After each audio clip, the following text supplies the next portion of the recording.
First, open Google AI Studio and sign in with your Google account.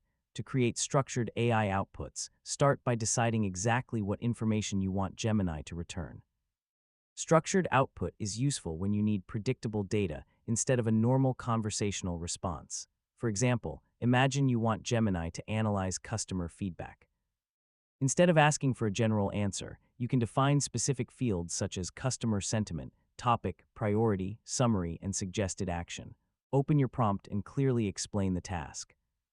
Then define the structure you want Gemini to follow.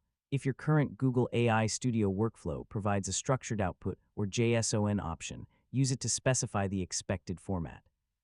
For example, you might want the response to contain fields such as name, category, summary, and priority. Next, provide Gemini with sample input and test the result.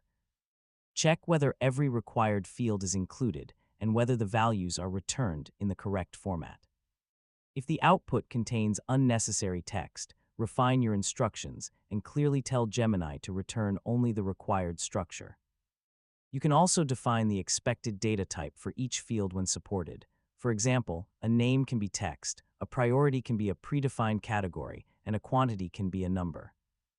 Now test the same structure with several different inputs. Try